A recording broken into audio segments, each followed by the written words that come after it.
Is there an unforgivably broken commandment? We're going to talk about that and other things on Wake Up to the Bible. I'm Daniel Kaplan here with my father, Dr. Kaplan, and we're reading the books of the Bible. Today we're reading Exodus 19:20 through Exodus 20:14, and I'll be reading from the Robert Alter translation.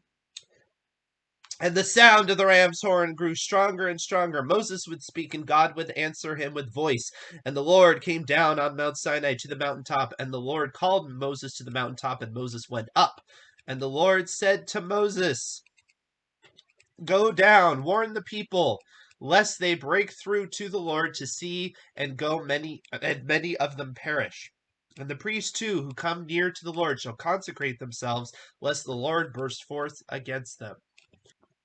And Moses said to the Lord, "The people will not be able to come up to Mount Sinai, for you yourself warned us, saying, 'Set bounds to the mountain and consecrate it.' And the Lord said to him, 'Go down, and you shall come up, you and Aaron with you, and the priests and the people shall not break through to go up to the Lord, lest he burst forth against him.' And Moses went down to the people and said it to them. And Moses spoke and Moses and God, he did tell them what God said. And God spoke all these words, saying, 'I am the Lord your God, who brought you out of the land of Egypt, out of the house of slaves. You shall have no other gods beside me. You shall make you no carved likeness and no image of what is in the heavens above, or what is on the earth below, or what is in the waters beneath the earth. You shall not bow to them, and you shall not worship them. For I am the Lord your God, a jealous God, reckoning the crimes of fathers with sons, with the third generation, and with the fourth for my foes, and doing kindness to the thousandth generation for my friends and for those who keep my commands. You shall not take the name of the Lord your God in vain, for the Lord will not acquit whosoever takes his name in vain. Remember the Sabbath day to hallow it. 6 days you shall work, and you shall do all your tasks. But the seventh day is a Sabbath to the Lord your God. You shall do no task, you and your son and your daughter, your male slave and your slave girl, and your beast and your sojourner who is within your gates. For 6 days did the Lord make the heavens and the earth, the sea and all that is in it, and he rested on the seventh day. Therefore did the Lord bless the Sabbath day and hallow it. Honor your father and your mother. Hallowed it. I said hallowed it. Okay. Or hallow it is what he says. He doesn't Okay. have an ed. Okay. Honor your father and your mother, so that your days may be long on the soil that your Lord your God has given you. You shall not murder. You shall not commit adultery. And they stop it there. But we will get more commandments tomorrow, because obviously that's not all of them. So we'll talk about our question because we're going to probably just go through these. But the beginning, of course, is God spoke all these words saying, which is why some people will not even call these the commandments. They'll call them like the statements or things like that, right? I always have heard it the 10. Well, they're called the Aseret HaDibrot, the 10 utterances. Right. But still, there are 10 commandments here, and well, I'm not saying they're not commandments. I'm just saying that people will make they're them called the 10 utterances. right.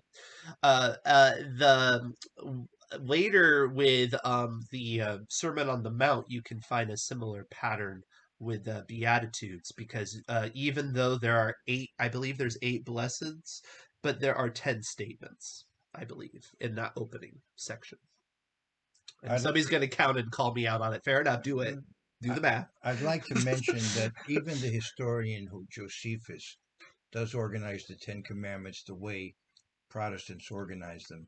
The fact that the Jews decide that this introductory statement is a commandment, I wouldn't go with that. I understand. I respect those who want to. Evidently, a psychologist who was Orthodox, or whatever she was, that she more or less became a psychologist on the radio. She I think organized it that way, and perhaps Dennis Prager organizes it that way, coming out of a Jewish tradition. Yeah. But even if you go back to Josephus, the first commandment is, "You shall have no other gods before me." Right. This is an intro to that, which makes sense. I am the eternal your God, who brought you out of the land of Egypt, out of the house of bondage. That's like an intro to the commandment, where you shall have no other gods before me. That's what I would say. Right. And the Catholic Church, of course, has 2 "thou shalt not covets," and they combine they combine the idolatry with the third commandment, yeah. right? So that I think, frankly, with all due respect, they're so into statuary and and that's that kind of thing that maybe that's why they kind of suppress it. Why would you have two thou shalt not covets? So I would say, in other words, what I'm saying is the general way that the Protestant world has organized these commandments, I believe, is the most effective way to look at it. I Yeah. would add to that though, as long as you're not changing the words, Oh how you yeah. count them really doesn't matter because all the principles are going to be found throughout. It's kind of like dividing up the Bible into different Right. books. Yeah. As long as you right As long keep as you keep the keep it all. substance, yeah. Keep yeah. Right. Um, because even if you were to combine like whatever, uh, I mean, I guess it could be an issue if you did like don't steal and adultery together, because then you might think, well, the stealing is just specifically about stealing somebody else's spouse. I suppose you could get the wrong contextual idea, but as long as you're willing to accept, each principle on its own, it doesn't Right. The matter too Jews much. combine all the false worship in one by having, the first commandment Uh being, huh. being belief in God. Right. Then all the false worship is, yeah, so that does make, as I said, Yeah. I'm not getting hysterical about it. I'm just saying that you don't need to back away from the way most people have divided it. Uh, so Yeah. An interesting thing to point out is that even though this is what Alter says, the commands are cast in the second person singular. yeah, Elsewhere in Hebrew law, plurals are third person singulars, so it is addressed to every individual, which is a good point. that's a good point. Yeah, It's a very good good point point. that Very good. each principle is to each of us individually as well as collective. Yeah, that's a very good point. Right, because it didn't have to be that way. It could, so it would be you even in the KJV, not ye, right? I would It guess. would be thou shalt Thou, not. sorry, yeah, Yeah, thou thou, shalt. not, yeah, Should be that. right. Yeah.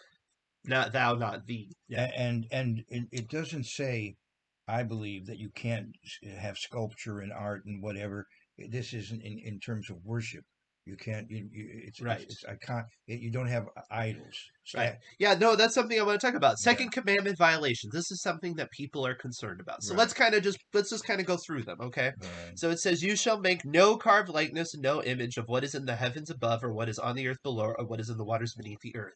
If you took this to the fullest extent of what it says, in a sense, you would not allow for any visual representation of anything. Photography wouldn't be allowed of anything because it says what is in the heavens below, above, or Right. anything, right? Because I know some people that they would not be comfortable having like a toy elephant for this reason. But the question then is do they not allow any photography or any visual representation of anything that actually exists? Because if that's the case, then that would mean the only art that would be allowed would have to be abstract. And then you have the question of, well, what if you're just copying nature design for the sake of engineering, right? Because we do that all the time. We will do things that are representative of the way an animal might uh, exist because we want to streamline something or something. So I agree with you. I don't think that this is what this is talking about. I don't think Right. taking a photograph of a flower is a second commandment violation. Right. And that might seem absurd to some people, but I'm just saying, Right. let's just parse this out. I Yeah. do not, because it does seem to be specifically regards to worship. Now, Right. okay, so we've established that, and then I think we can establish the opposite, which is obviously like a Buddha statue is a problem because it's not even representing God; it's representing a false god. So that's easy. What about something like somebody kneeling and praying in front of a crucifix with an actual sculptural representation of Jesus Christ? What do you think about something like that? I would say this commandment prohibits that. That's my feeling. Right. Okay. So Yeah. even if the person says, I'm not worshiping that statue, I'm just worshiping what that statue represents, you still think it's too Yeah, I close. think it can distort your reality because, for example, however they picture Christ in that statue could be a distortion. For Right. example, well, just one example. I mean, it usually is They, in yeah, terms of what we might what we would right, think logically he looked like. Yeah. yeah, right. You're right. It's probably an inaccurate depiction But of what let's he looked imagine like. that they do their just desserts or the whatever they Right. do their good research and they make him look like what they think a first century Jew would have looked like. Yeah, I think It it's still still. doesn't work. I don't. Yeah, I think it's still a bit of a All distortion. right, so let's move a little bit further. It can lead to superstition. No, no, I understand. All right, so let's move a little bit further. What about something like The Chosen, where you hire an actor to play Jesus Christ in a religious context to the point where that it might very well warp your view? How do you feel about that? Is that something that should be avoided, and that really Christians should be presenting the material in a more abstract way so that there's no way you can make that depiction the depiction that you think of when you read scripture? Is it something we should even question, or is that just too legalistic? I'm just putting I him would on the kind of spot. put that on the shelf. You know, how valid drama is in general is a question I have. Well, okay, fair enough. But then, if drama itself is questionable, how the more would drama that depicts God be questionable then? Well, I would say if you allow for drama, I wouldn't think it's a problem to do it because um, The audience knows it's that an it's just a it's an representation. it's an actor playing a role, Okay. and it's I don't think it's different than if you're praying in front of a statue. But imagine the person watches that show, right? And then they go into their prayer closet and they're praying and they're going to have that image of that Yeah, person. Have it's you created a problem? yeah. I might just leave that to your individual conscience. I'm not sure we can quote unquote rule, make a general statement that everybody would accept on that. I think that might be just a matter for people, as long as you're not judgmental about it. If you feel uncomfortable with it, then be uncomfortable with it. Maybe you're right, but I just couldn't say no to that And why not personally. though? Why not? I'm just curious. What do you think is the limiting principle that makes the difference between that and a crucifix I thing? think that there's a danger with statuary and of giving some magical power Do you to think the the fact that it's a tangible object yeah. is a difference? I think that does make a difference Okay. psychologically. You're right. I mean, Uh, I would think it very much would. A mm, movie is not not tangible. the same thing. Right, it's visual pictures. Uh, Now, what if somebody had a poster from The Chosen in their house? Like it was a still and it was Jesus doing something, and they put it in their prayer closet. Would you be concerned with yeah, that? I don't. I would. Okay, now what if they just put it in their living room? See, I'm putting him on the spot. No, This I is don't fun. think they should because then they're Okay, going to think it's a portrait of Jesus Christ, and okay. So I you wouldn't think that people should make paintings of Jesus Christ I in general? that's a good point. Should well, because Should you ever do it? obviously a lot of artwork is done Yep, like that. right. Um, And there's a very big difference between never seeing it, no, not like refusing to go to a museum that has it or something, and what you do in your own home. I'm talking about, what we can control. Like if I'm the curator of a museum or if I'm the Christian artist, should I, as a Christian artist, feel like it is never appropriate to draw Jesus Christ or an angel? Well, although we don't worship angels, so I suppose that's okay. But, anything that we would worship. So any depiction of God. that is a good question. Okay. I You'd have to think about that. I'd have to mull that over. I don't think that what Michelangelo did was as beautiful as it is. That I wouldn't endorse it. As beautiful as it is, How much of your lack of endorsement, though, is the artistic choices he made versus the point of what he was no, making? no, I don't. No, I don't. The Because art is obviously you don't like the art itself because you don't necessarily think depicting a nude yeah, Adam and right, all that right. is all the best. I get that, No, but even the way he pictured God there, in, as yeah, I understand you don't really like he's like an old man and all that. yeah, I get that. Like you may not like, but no. but I'm talking about However he did it, right. That's what I'm getting at. no, whatever he did, I think that what probably wasn't the thing to do. What about Um, this is a question for that Sean asked. What if you mm, ask somebody to picture Jesus in their mind? Is that something that people shouldn't do? Should you try to avoid that? no, I think that's going too far. Okay. No, So if you so if you're that's expecting too much of a person. He obviously was here as a person. People saw not him. necessarily, I don't have a picture of Jesus in my mind. Not a definitive one. Yeah, that's true. But I'm I saying don't. no. But I'm saying Just like I don't have a definitive picture of a lot of people. But I right. don't have an idea of what Moses looked like. I have ideas, but it's not like every time I hear Moses, I just think of one specific No, image. but I'm saying, but people were around and saw him at the time. He did come as a person, Yeah, and was he his own second commandment and violation? and Obviously not. people saw him. Yeah, so I wouldn't go that far. It is interesting, though, because he could have allowed himself to be painted and he did not. Or at least not in a way we could preserve.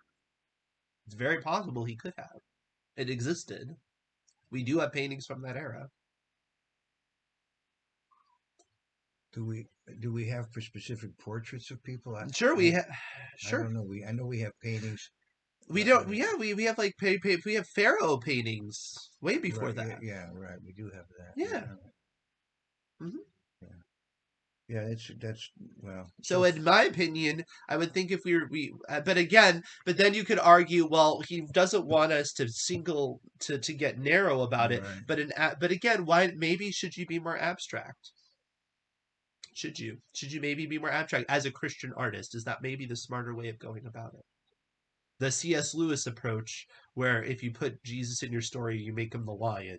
Well, Is that even but that's already still even that does that that bother you? that could be problematic too. Yeah, it's Y- true, y- right? Because obviously they made a golden calf, and that didn't Yeah. work out Right. so well. In India there's the sacred cows and so. Yeah, Yeah. No, I was somewhat uncomfortable with the lion. I went to a movie where there was a lion. What was it? Tales of Narnia or something. Chronicles of Narnia. Yes, The Anyway, Lion, the Witch, and the Wardrobe. Yeah. I went to one of them. Yes, The Lion, the Witch, and the Wardrobe. Yeah, and I was somewhat uncomfortable with the lion. But you also went and saw Son of God, right? What? And were you uncomfortable with that? What? The depiction. You've seen movies of Jesus, obviously. Yeah, right. Yeah, Are you uncomfortable with that? well, Besides the fact that they usually implement it poorly. I understand you generally don't like their artistic interpretation, no, but I mean the concept.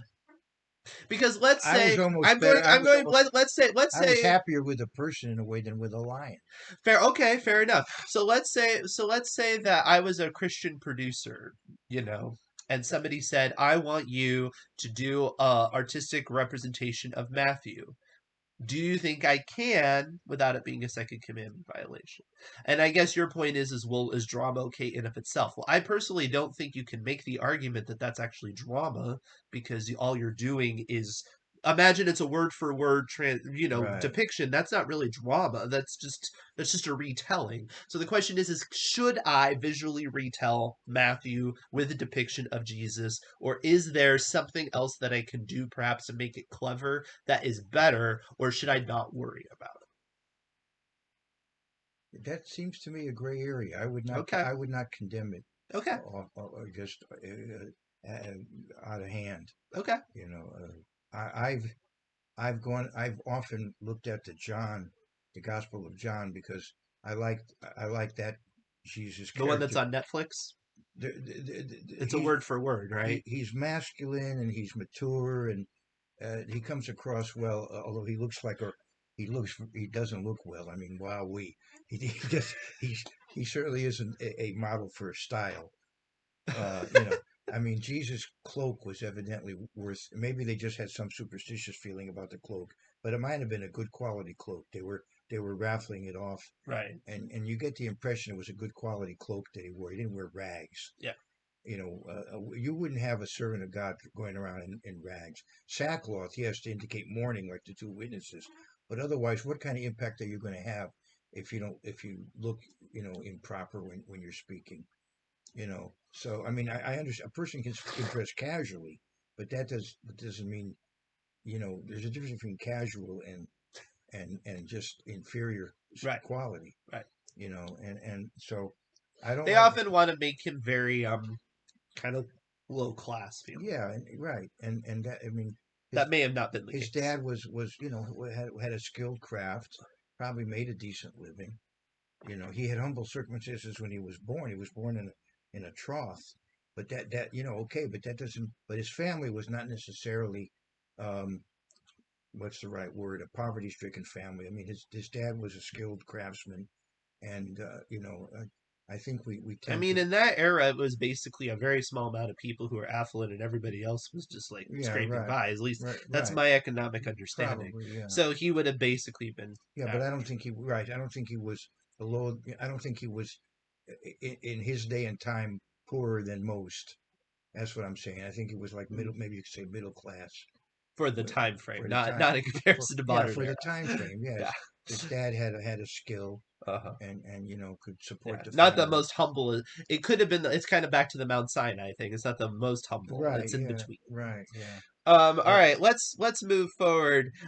Just because I have you on the hot seat here, so but we're gonna get to my point. The question, right? The question was, is there a commandment that is basically unforgivable? Because that is how a lot of people take the third commandment. Because I wait before you shake your head. Just give me a moment to make my case, and then no, you can disagree with me. no, it's Okay, so it says, "You shall not take the name of the Lord your God in vain, for the Lord will not acquit whoever soever takes his name in vain." And some people connect this commandment with when Jesus Christ says that the one unforgivable commandment is blaspheming the Holy Spirit.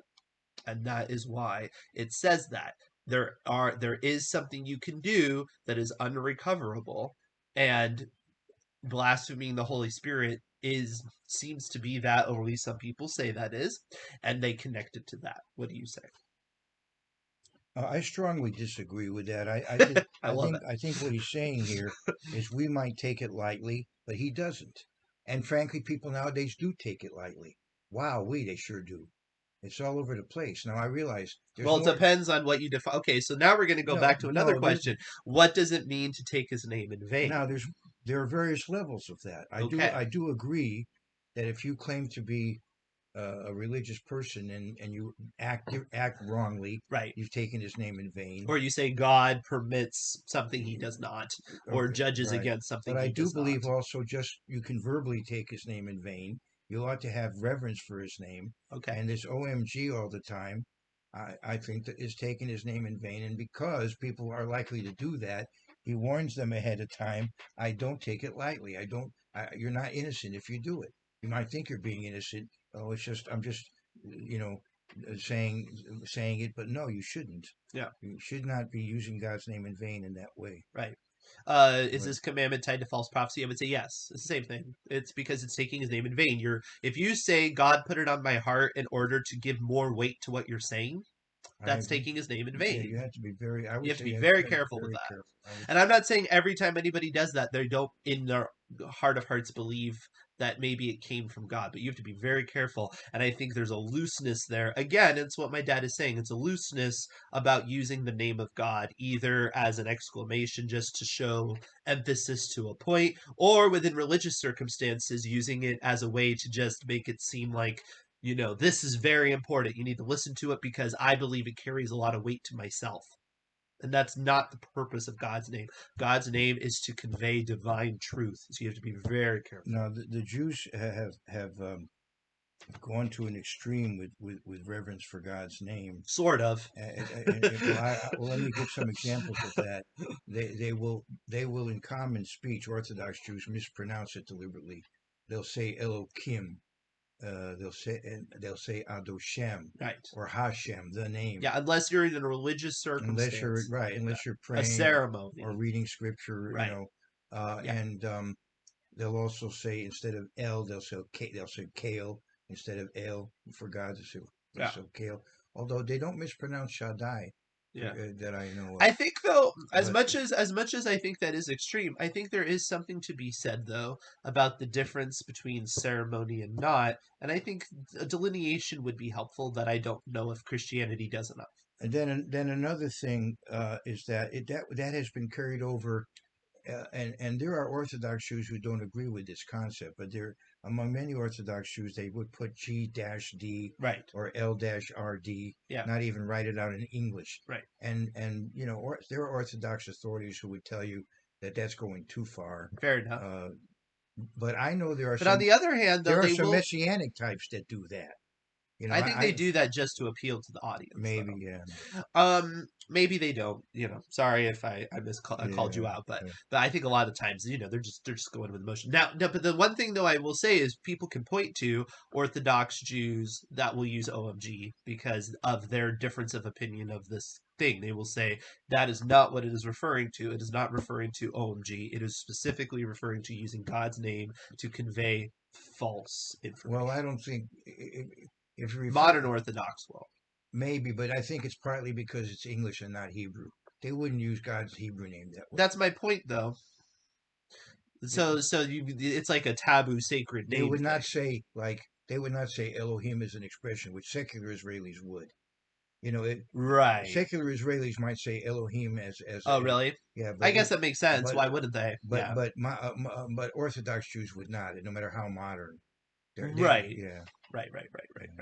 But it's still weird because when they're saying OMG, they're basically saying it just in English. So that's kind of a strange delineation for them to make. Yeah, I don't know Orthodox Jews that do that. I mean, And Ben Shapiro does, and he's modern Orthodox. Dennis Prager I've does, and he's well, conservative, yeah, but he's kind of more on the. but But that's part of that culture. He's not. It's not unusual. I've heard other people from that culture Ben that do Shapiro uses it. all the time. Well, I wonder if he's in a minority within his own community. I don't think so, I based on other people I've heard from his community. That's my really, point. I did. Yeah.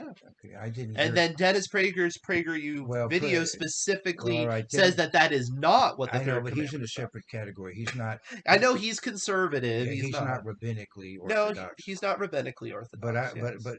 But I'm just saying it's part of that in that culture community, to be inconsistent. in that community, uh, in that community, I didn't hear it. I'm not saying I never heard it, but in that community, it was not a practice. When I was in that community, it was not a practice. All right. So we have the Sabbath, and I don't want to do a lot about the Sabbath right now because we're Right, going to get more commands on the Sabbath as right. we go. So for those of you that are like, well, how do we apply the Sabbath? Don't worry, we're going to get more information about the Sabbath. So hold Now, that thought. notice this: Okay. you, your son, your daughter, your male Yes. servant, your female servant, your cattle, or the stranger. See, 7 things are there. Yeah. Yeah, it's organized. Right. Yeah, And the stranger, don't forget that. Although right. what the stranger means, we'll talk about that That's later too, right. because that Yeah, gets confusing too. yeah. But one thing we will point out is, like we were talking about earlier, is that this is connecting it back to creation. It does not connect it to I brought you out of Egypt, therefore keep the Sabbath, which is what you might expect from a commandment given to Israel. In fact, that commandment is given to the first commandment, which nobody argues about. So isn't that weird? How come the one commandment that says, I brought you out of the land of Egypt, you shall have no gods before me, which seems directly involved with what he did for those people, is the one nobody disagrees with, but the one that he connects back to creation for the entire humankind is the one that people Well, disagree with. when you read the New Testament, you see that Egypt is symbolic of sin. The type of sin. I freed you from sin, from the penalty of sin. So, I'm just saying, though, isn't that fascinating? yeah, The it is. one that's the one Yeah, that you would think you can most contextually in right, the writing itself right, remove from is yeah, obviously not a problem. right. Yeah, that's So if we're going to start to use the context of I brought you this, therefore this, yeah, you've just dismantled everything. You've just dismantled yeah, monotheism. right, So yeah, just keep that in mind. yeah. That's I'm getting a little bit hot about it. Okay, honor your father and mother. Here's something which is interesting, right? Because if you just looked at this, honor your father and mother, and you just took the commandment on its own merits, you could end up thinking incorrectly that if your father was a criminal, that therefore you have to listen to them. Later, we will get commentary that will explain that no, it is not a principle in of itself. But however, this means that you do have to look at commandments in context of other commandments. So be careful about that too. Well, Paul says, obey your parents in the Lord, Right. but he also mentions honor your father and mother as the first commandment with promise. So he's obviously Right. referring to the Ten Commandments, and this is a letter to the Gentiles in Ephesus. Right. He talks about the first commandment with promise and then Right. quotes it. And this is a promise. Right.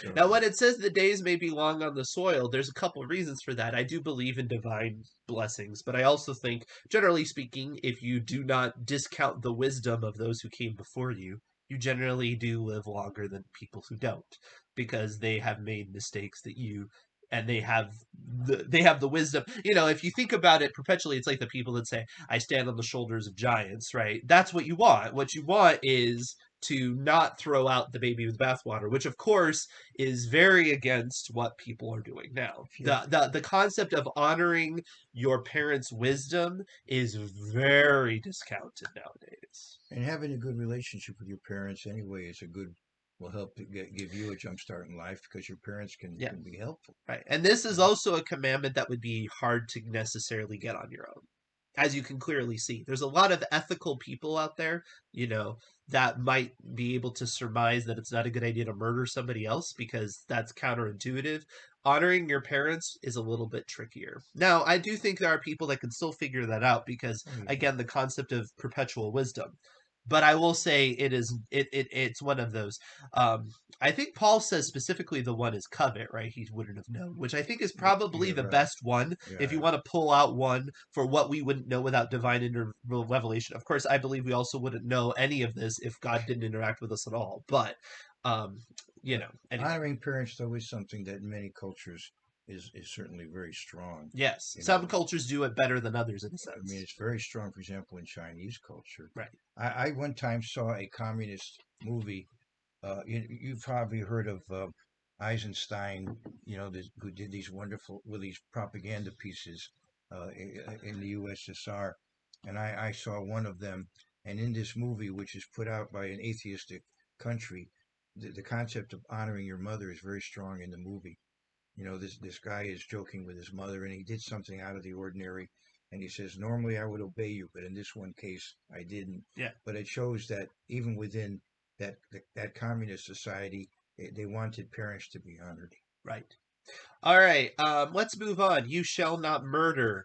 There is an issue that happened, particularly in some areas, because, in my opinion, the KJV really botched this and made it "you shall not kill," and then people are like, "Well, what does that mean? You kill all the time." Obviously, this Right. command is about taking the innocent life of another human being. We Yeah. cannot murder an animal.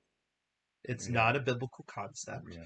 And we can kill people as a biblical concept because God commands it at times, and there is capital punishment that is going to be given to these people. So he's not going to violate his own commandments, right? This is specifically referring to the killing of an innocent human being, correct? Yeah. I would say though, under the new covenant, the church does not have the authority to execute someone. The old and under the old covenant, under the theocracy of ancient Israel, executions could be carried out. The church does not have that authority under the new covenant to do that. The only thing the church can do is tell you, get out, get. We don't want you in our fellowship. The church cannot fine you or beat you. I don't believe the church has authority to beat you or fine you or execute you. Which was, I mean, I know it went on all through history. We had the Inquisition and all of that, but I think that was a violation of the new covenant to do that. And now that gets into theonomy Yeah, conversations, right. which at Yeah, some point I really would love to have on this yeah, channel a couple of theonomists and hash it out, because there are people within our community, people that I respect a lot, that are theonomists, and it would yeah. be interesting to have that conversation about how that means, because what your obligation is to society itself as a Christian is Hmm. a challenging point. Hmm. So, for Wow. those of you who were triggered by what my dad said, just realize it's a nuanced point. It takes a while to unpack in many different directions. All right. Try not to get too hot and bothered about Wow. it. I I'm just, stirred up a hornet's nest. you probably did. Wow. And then the final point was, you shall not commit adultery, I believe, right? That's where you left That's the off in final 20, one. Yeah. 2014, right? Maybe they wanted that to be strongly emphasized, so they stopped the reading there. Maybe. Yeah, I Yeah. mean, that is, Well, that's the seventh one, so maybe they wanted to go seven and oh, maybe. stop with seven. Yeah, maybe. Um, Adultery is an interesting commandment because it has a limiting principle Although all of them do pretty much up to this point. We're going to get to one without one in just a minute on next episode. But you shall not murder doesn't imply you can't kill anybody. It implies you can't kill innocent people, right? Adultery doesn't imply, obviously, that you have to be celibate. It implies that there are certain, yeah, people that you are allowed a sexual relationship with. You know, the Sabbath is a specific day of rest. So I just think that's interesting. But the next one we're going to talk about does not have a limiting principle, so that's a nice little cliffhanger. But do you want to say anything about the command? It's kind of a straightforward one. It's not all that complicated. Well, just that Jesus talked of not not doing it mentally either. Right. And what that exactly means is a conversation in of itself. Maybe sometime we'll go through Yeah, the well, gospel so we yeah, can unpack that, yeah. because I think that can get abused too, as to what he's actually talking about there. But yeah, to Sean's point, he kind of combined adultery with covetousness. Yeah, and maybe we'll talk about it when we talk about coveting next episode. So, The New Testament combines covenants with idolatry. Interestingly, now yes. the beginning of the Ten Commandments and the end of the Ten Commandments dovetail. Yeah, it's true. It's very true. All right, so that being said, want to move on? Move on. We have three more. I can't count. Three more commandments to speak of, and we will talk about them tomorrow.